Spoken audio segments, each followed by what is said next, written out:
Sébastien Doyen, donc vous êtes le fondateur d'une société qui s'appelle Tea Tower, qui vend du thé sur Internet.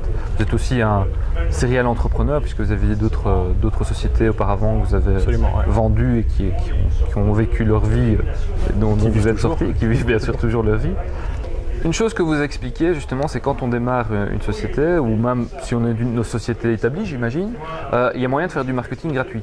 C'est que c'est une formule aujourd'hui qui est possible si on a du temps, vous disiez, si on n'a pas d'argent ou on n'a pas assez d'argent, pour se faire connaître, on peut faire du marketing gratuit. Ouais. Expliquez-nous un petit peu.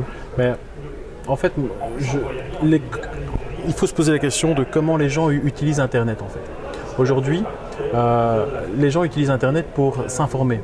Et donc les gens, on va lire énormément d'informations sur Internet.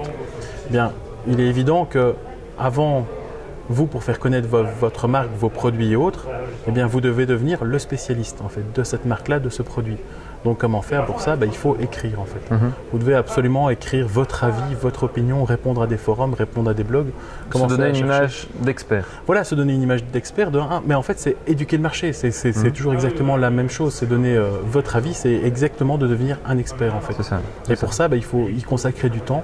Et il faut commencer à éplucher tous les forums, à les regarder sur Google, qu'est-ce qu'on dit sur votre marque, sur votre produit, sur toutes les choses. Si vous en avez un. Ouais. Voilà, et de commencer à répondre aux gens et à écrire, à parler, à expliquer en fait. À les convaincre?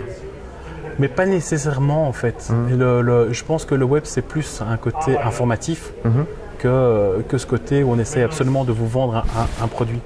Je pense que nous, notre objectif c'est vraiment d'essayer de convaincre les gens, ça y est. Notre objectif c'est vraiment d'essayer d'informer au maximum les gens, de dire tiens vous savez que le thé c'est bon pour la santé, tiens vous savez que telle infusion c'est bon pour dormir tout simplement, que si vous avez mal aux jambes, mal de tête. Et en quoi est-ce que c'est du marketing ça? Eh bien, à partir du moment où vous créez, en fait vous créez votre propre besoin. Parce qu'à partir du moment où vous créez le besoin, imaginons que la personne lit que elle se plaint qu'elle a mal aux jambes, elle va chercher sur Google, elle dit ah tiens moi j'ai mal aux jambes, et sur Google qu'est-ce qu'elle trouve? Elle va trouver des forums, on dit mais madame, monsieur, buvez du thé. Eh bien la deuxième démarche intelligente de la personne, ça va être en toute logique de chercher achat de thé. Et c'est donc là où vous devez évidemment aussi apparaître. C'est ça, ouais. Donc c'est en répondant, quand vous êtes présent sur les forums et autres, vous répondez à l'avance aux questions que les gens se posent. Ou ne se sont pas encore posées. Ou ne se sont pas encore posées, voilà. C'est ça. C'est presque comme un vendeur dans un magasin qui dans son discours, son pitch, entre guillemets, va parler des choses de la vie des personnes, justement pour les convaincre, effectivement, c'est le produit ou le service dont ils ont besoin. Quoi. Tout à fait. Ouais. Transposer à Internet. Ouais.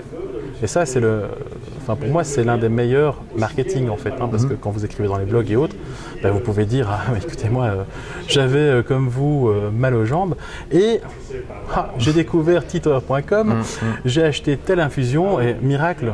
C'est pas un peu gros parfois ça? Est-ce qu'on ne sent pas venir avec des gros sabots? En fait, ce serait gros si c'était faux. Mais il y a aussi un deuxième concept sur Internet, c'est qu'il faut toujours essayer d'être honnête sur Internet, parce que évidemment, vu que ce sont des plateformes ouvertes de communication, si vous dites une grosse bêtise, il y a automatiquement quelqu'un qui derrière va venir dire mais vous êtes complètement fou, c'est complètement faux ce que vous dites. Donc à partir du moment où vous dites la vérité, c'est beaucoup plus difficilement attaquable. Et si quelqu'un vous attaque, vous allez avoir des gens tout à fait honnêtes qui vont vous défendre. C'est ça. En fait. Et c'est là où vous devenez vraiment l'expert. En fait.